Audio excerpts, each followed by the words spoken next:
तपती धूप में राजू खेत में हल चला रहा था। पसीने से लथपथ थका हुआ वो मिट्टी पर बैठकर आराम करने लगा।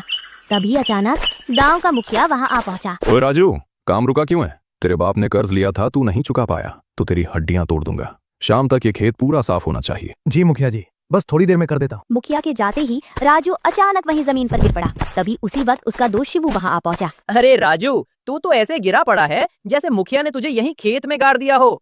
चल छोड़ ये सब, मेरे पास एक जबरदस्त खबर है। पहले जरा मुस्कुरा तो सही। शिवू तू यहाँ से चला जा, मेरी किस्मत में तो बस ठोकरें ही लिखी हैं।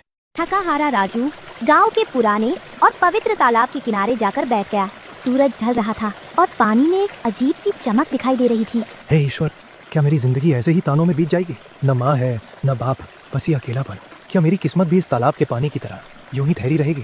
तभी तालाब के बीचों बीच पानी में एक बड़ा सा घेरा बनने लगा। पानी के अंदर से तेज रोशनी निकलने लगी। ये देखकर राजू डरकर धीरे से पीछे हट गया। ये क्या हो रहा है? तालाब में अचानक ये हलचल कैसी? धीरे धीरे तालाब के पानी से एक बेहद सुंदर लड़की उभरने लगी। उसके कपड़े इस धरती के नहीं लग रहे थे, वे अजीब सी दिव्य चमक से चमक रहे थे। तो ये है धरती लोक, कितना अलग है ये मेरे स्वर्ग लोक से। राजू की आंखें हैरानी से पटी की पटी रह गई। तुम कौन हो? क्या तुम कोई जलपरी हो या फिर कोई भूत? डरो मत, मैं सीता हूँ। मैं स्वर्ग लोक से आई हूँ, लेकिन अब वहाँ रहना मेरे लिए सुरक्षित नहीं था। स्वर्ग लोक? लेकिन वो तो ऊपर होता है। तुम इस तालाब से कैसे आई? ये तालाब सिर्फ पानी का कुंड नहीं है, ये हमारी दुनिया और तुम्हारी दुनिया के बीच का एक दरवाजा है। स्वर्ग लोक? ये कैसा मजाक है? ऐसी बातें तो सिर्फ कहानियों में होती हैं। सच सच बता, तू कोई भूतनी तो नहीं? ये नीले चमकते कपड़े पहनकर तालाब से निकली है, कहीं तू मेरी जान लेने तो नहीं आई? भूतनी? वाह राजू, क्या सच में मेरी शक्ल तुम्हें भूतनी जैसी लगती है? अरे भोले, कभी किसी भूत को इतना सुंदर देखा है? देखने में तो तुम अप्सरा जैसी लगती हो, लेकिन इस तालाब से तो मछलियां निकलती हैं, लड़कियां नहीं। सच सच बताओ, आखिर तुम मुझसे चाहती क्या हो? राजू, मैं यहाँ अपनी मर्जी से नहीं आई हूँ। मुझे अपने घर स्वर्ग लोक से भागकर यहाँ आना पड़ा है। भागकर आई हो? लेकिन क्यों?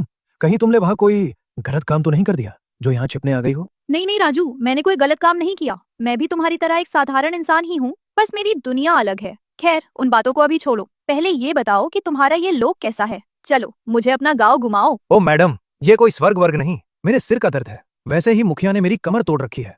अब तुम ये नई मुसीबत लेकर मेरे सिर मत पड़ो, बेहतर है तुम अपने रास्ते निकल जाओ। क्या धरती लोक पर सब लोग ऐसे ही होते हैं, या सिर्फ तुम ही इतने रूखे हो? मैं इतनी दूर से आई हूँ और तुम मुझे भगा रहे हो? नहीं राजू, अब तो मैं तुम्हारे साथ ही चलूंगी। अरे बाप रे, तुम तो सच में मेरे गले ही पड़ रही हो। देखो, मुझे वैसे ही ढेर सारी प्रॉब्लम्स हैं, अब मुझ पर दया करो और मुझे घर जाने दो। तभी दूर से शिवू की तेज और मजेदार आवाज गूंजती है। ओए राजू, कहाँ मर गया बे? मैं पूरे गांव में तुझे ढूंढ रहा हूँ और तू यहाँ अकेला बैठ के हवा से बातें कर रहा है। अबे चल, भूख के मारे मेरे पेट में चूहे नहीं हाथी दौड़ रहे हैं। हे भगवान, ये शिवू भी आ पहुंचा। ये तो पूरे गांव का चलता फिरता रेडियो है। अगर इसने तुम्हें देख लिया तो कल तक मेरी शादी की खबर पूरे गांव में फैला देगा। मैं तो अब अपने दोस्त के साथ जा रहा हूँ, तुम अपना देख लो, और हाँ, मेरे पीछे बिल्कुल मत आना। हे भगवान, इस धरती लोक के लोग भी ना कितने अजीब हैं। अब मैं जाऊँ तो जाऊँ कहाँ? आज तो बाल बाल बच गया। अगर शिवू ने उस अजीब लड़की को देख लिया होता तो कल तक पूरे गांव में मेरी बर्बादी का ढोल बज जाता। अच्छा हुआ वो मुसीबत यहीं पीछे छूट गई। थका हारा राजू जैसे ही अपने टूटे फूटे घर में दाखिल हुआ, सामने का नजारा देखकर उसकी होश उड़ गए। सीता बड़े आराम से उसके बिस्तर पर बैठी उसका इंतजार कर रही थी।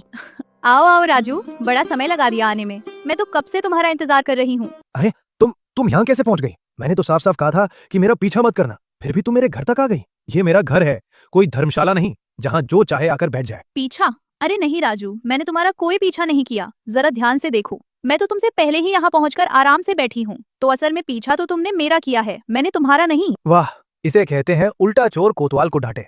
कमाल की बेशरम लड़की हो तुम। सुन लो, ये मेरा घर है, यहाँ मेरी ही मर्जी चलती है, इसलिए बेहतर होगा कि अभी के अभी यहाँ से निकल जाओ। तुम कितने पत्थर दिल हो राजू, एक अकेली लड़की को इस अंधेरी रात में घर से बाहर निकाल रहे हो। इस अनजान दुनिया में मेरा कोई ठिकाना भी नहीं है। बताओ मैं जाऊँ तो जाऊँ कहाँ? क्या सच में चाहते हो कि जंगल के जानवर मुझे खा जाएं? अजीब मुसीबत है, पर इस अंधेरी रात में इसे बाहर निकालना भी ठीक नहीं। चलो आज की रात यही रहने देता हूँ। क्या सोच रहे हो राजू, कुछ बोलोगे भी या ऐसे ही पत्थर की मूर्ति बनकर खड़े रहोगे?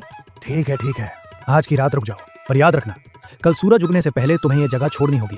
मैं एक भी बहाना नहीं सुनूंगा, समझे? सीता चैन से जमीन पर ही चादर बिछाकर ऐसे सो जाती है जैसे बरसों बाद उसे सुकून मिला हो। उसे गहरी नींद में देख राजू हाथ जोड़कर खड़ा रह जाता है। हे प्रभु, पहले ही मुखिया ने मेरा जीना हराम कर रखा है, अब ये नई आफत मेरे गले क्यों मर दी? किसी ने इसे यहाँ देख लिया तो लोग बातें बनाएंगे, और सच बताया तो सब मुझे पागल समझेंगे। अब क्या करूँ मैं? अगले दिन राजू खेत में पसीना बहाते हुए काम तो कर रहा है, पर उसका दिल और दिमाग घर पर ही अटका हुआ है। तभी शिवू हाथ में दातुन लिए बड़े टशन के साथ वहाँ धमकता है। ओहो, आज सूरज किधर से निकल आया बे? राजूदा, आज तो तुम घोड़े की रफ्तार से हल जोत रहे हो। क्या बात है, रात में कोई लॉटरी हाथ लग गई क्या, जो इतनी फुर्ती दिखा रहे हो? नहीं नहीं भाई, ऐसी कोई बात नहीं है। बस घर में मन नहीं लग रहा था, तो सोचा सूरज उगने से पहले ही खेत निपटा लूं। चल चल, बहुत काम कर लिया, अब हल छोड़ और चल मेरे साथ अपने घर। आज तेरा भाई तेरे लिए कड़क चाय बनाएगा, दोनों बैठ के गप्पे मारेंगे और गांव भर की बुराई करेंगे, बहुत मजा आएगा। नहीं मतलब आज नहीं शिवू, आज मैं तुझे घर नहीं ले जा सकता। तू कल आना, ठीक है? अबे ये कौन सी नई बीमारी है? आज से पहले तो तूने कभी मना नहीं किया। क्या घर में कोई खजाना गार रखा है या किसी को छिपा रखा है?